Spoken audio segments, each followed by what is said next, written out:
paz do Senhor. Explicando a Bíblia comigo, Pastor Carlos.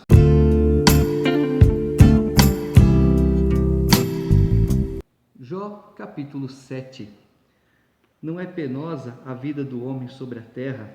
Não são os seus dias como os de um jornaleiro, como o escravo que suspira pela sombra, e como o jornaleiro que espera pela sua paga? Assim me deram por herança meses de desengano, e noites de aflição me proporcionaram. Ao deitar-me digo, quando me levantarei? Mas comprida é a noite, e farto-me de me revolver na cama até a alva. A minha carne está vestida de vermes e de crostas terrosas. A minha pele se encrosta e de novo supura. Os meus dias são mais velozes do que a lançadeira do tecelão, e se findam sem esperança. Lembra-te de que a minha vida é um sopro. Os meus olhos não tornarão a ver o bem. Os olhos dos que agora me veem não me verão mais. Os teus olhos me procurarão, mas já não serei. Tal como a nuvem se desfaz e passa, aquele que desce à sepultura jamais tornará a subir. Nunca mais tornará à sua casa, nem o lugar onde habita o conhecerá jamais. Viu? Quando Davi acabou o jejum e as orações pelo menino que morreu, quando morre, nada mais pode ser feito. É entre a pessoa e Deus. Você tem que fazer por ela em vida. Depois que morre, acabou. Por isso, não reprimirei a boca. Falarei na angústia do meu espírito. Queixar-me-ei na amargura da minha alma. Acaso sou eu, o mar, ou algum monstro marinho para que me ponhas guarda? Dizendo eu, consolar-me-á o meu leito. A minha cama aliviará a minha queixa. Então me espantas com sonhos e com visões me assombras, pelo que a minha alma escolheria antes ser estrangulada, antes a morte do que esta tortura. Estou farto da minha vida, não quero viver para sempre. Deixa-me, pois, porque os meus dias são um sopro. Que é o homem para que tanto o estimes e ponha nele o teu cuidado, e cada manhã o visites e cada momento o ponhas à prova? Até quando não apartarás de mim a tua vista? Até quando não me darás tempo de engolir a minha saliva? Se pequei, que mal te fiz a ti, ó espreitador dos homens?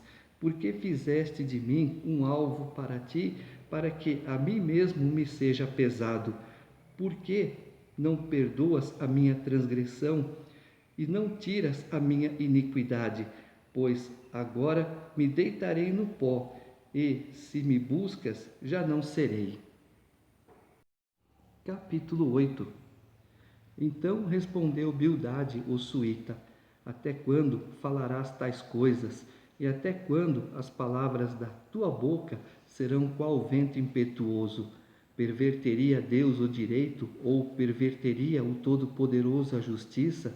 Se teus filhos pecaram contra ele, também ele os lançou no poder da sua transgressão. Mas se tu buscares a Deus e ao Todo-Poderoso pedires misericórdia, se fores puro e reto, ele sem demora despertará em teu favor e restaurará a justiça da tua morada. De novo acusando Jó de coisas que ele não fez. O teu primeiro estado, na verdade, terá sido pequeno, mas o teu último crescerá sobremaneira. Pois eu te peço, pergunta agora às gerações passadas e atenta para a experiência de seus pais, porque nós somos de ontem e nada sabemos. Porquanto nossos dias sobre a terra são como a sombra. Porventura, não te ensinarão os pais? Não haverão de falar-te, e do próprio entendimento não proferirão estas palavras? Pode o papiro crescer sem lodo, ou viça o junco sem água? Estando ainda na sua verdura e ainda não colhidos, todavia, antes de qualquer outra erva se secam. São assim as veredas de todos quantos se esquecem de Deus, e a esperança do ímpio perecerá. A sua firmeza será frustrada, e a sua confiança é teia de aranha. Encostar-se-á à sua casa, e ela não se manterá. Agarrar-se-á a ela, e ela não ficará em pé. Ele é viçoso perante o sol, e os seus renovos irrompem no seu jardim. As suas raízes se entrelaçam num montão de pedras e penetram até as muralhas. Mas se Deus o arranca do seu lugar, então este o negará, dizendo: Nunca te vi. Eis em que deu a sua vida, e do pó brotarão outros. Eis que Deus não rejeita ao íntegro, nem toma pela mão os malfeitores. Ele te encherá a boca de riso e os teus lábios de júbilo. Teus aborrecedores se vestirão de ignomínia, e a tenda dos perversos não subsistirá. Capítulo 9. Então Jó respondeu e disse: Na verdade, sei que assim é, porque como pode o homem ser justo para com Deus? Se quiser contender com ele, nem a uma de 1000 coisas lhe poderá responder. Ele é sábio de coração e grande em poder. Quem porfiou com ele e teve paz? Ele é quem remove os montes, sem que saibam que ele, na sua ira, os transtorna. Quem move a terra para fora do seu lugar, cujas colunas estremecem, quem fala ao sol, e este não sai, e sela as estrelas. Quem sozinho estende os céus e anda sobre os altos do mar, quem fez a Ursa, o Órion, o Sete Estrelo e as recâmaras do sul. Quem faz grandes coisas que se não podem esquadrinhar, e maravilhas tais que se não podem contar. Eis que ele passa por mim e não o vejo, segue perante mim e não o percebo. Eis que arrebata a presa, quem o pode impedir? Quem lhe dirá: que fazes? Deus não revogará a sua própria ira, debaixo dele se encurvam os auxiliadores do Egito. Como então lhe poderei eu responder ou escolher as minhas palavras para argumentar com ele? A ele, ainda que eu fosse justo, não lhe responderia. Antes, ao meu juiz, pediria misericórdia. Quem é o juiz? É que ele está falando de Deus, que Deus é o juiz dele. E nós devemos pedir misericórdia para quem? Para Deus. Só que hoje, no nosso caso, o misericordioso é Jesus Cristo. Ainda que o chamasse e ele me respondesse, nem por isso creria eu que desse ouvidos à minha voz, porque me esmaga com uma tempestade e multiplica as minhas chagas sem causa. Não me permite respirar, antes me farta de amarguras. Se se trata de força do poderoso, ele dirá: Eis-me aqui. Se de justiça, quem me citará? Ainda que eu seja justo, a minha boca me condenará, embora seja eu íntegro. Ele me terá por culpado. Eu sou íntegro, não levo em conta a minha alma, não faço caso da minha vida. Para mim tudo é o mesmo, por isso digo: tanto destrói ele o íntegro como o perverso. Se qualquer flagelo mata subitamente, então se rirá do desespero do inocente. A terra está entregue nas mãos dos perversos, e Deus ainda cobre o rosto dos juízes dela. Se não é ele o causador disso, quem é logo? Os meus dias foram mais velozes do que um corredor, fugiram e não viram a felicidade, passaram como barcos de junco, como a águia que se lança sobre a presa. Se eu disser: eu me esquecerei da minha queixa, deixarei o meu ar triste e ficarei contente, ainda assim todas as minhas dores me apavoram, porque bem sei que me não terás por inocente. Serei condenado, porque pois trabalho eu em vão?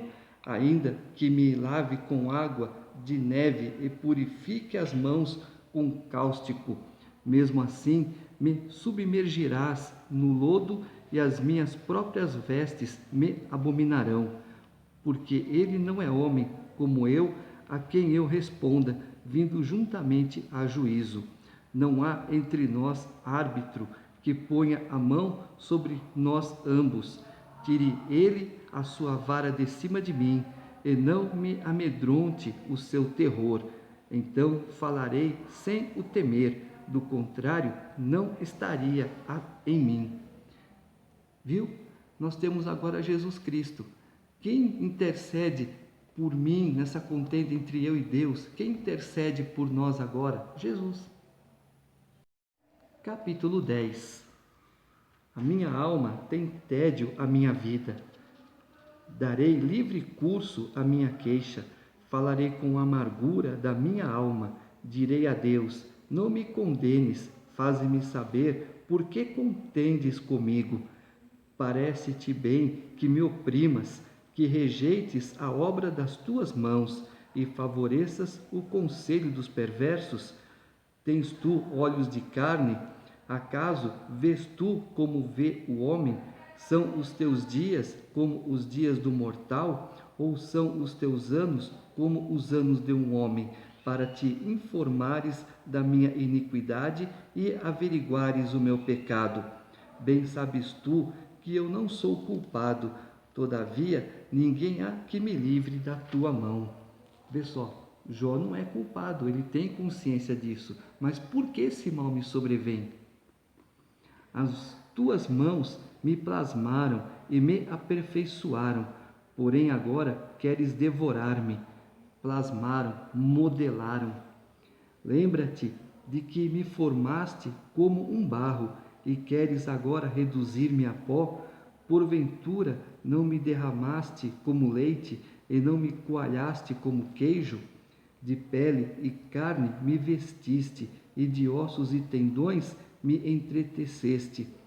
Vida me concedeste na tua benevolência e o teu cuidado a mim me guardou. Estas coisas as ocultaste no teu coração, mas bem sei o que resolveste contigo mesmo. Se eu pecar, tu me observas, e da minha iniquidade não me perdoarás.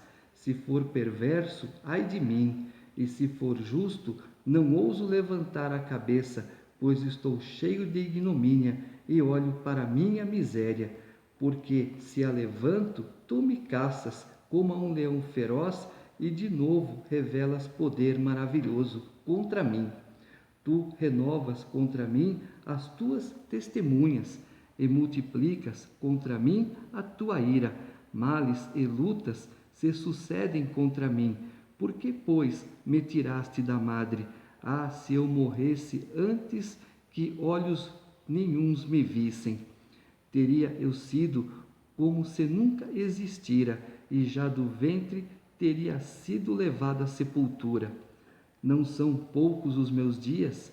Cessa, pois, e deixa-me, para que, por um pouco, eu tome alento, antes que eu vá para o lugar de que não voltarei, para a terra das trevas e da sombra da morte, terra de negridão, de profunda escuridade, terra da sombra da morte e do caos, onde a própria luz é tenebrosa. Viu? Jó não está suportando a aflição dele. Além de não suportar, não está entendendo. Capítulo 11. Então respondeu Zofar, o Naamatita: porventura não se dará resposta a esse palavrório? Acaso tem razão tagarela? Será o caso das tuas parolas fazerem calar os homens? E zombarás tu sem que ninguém te envergonhe? Pois dizes: a minha doutrina é pura e sou limpo aos teus olhos.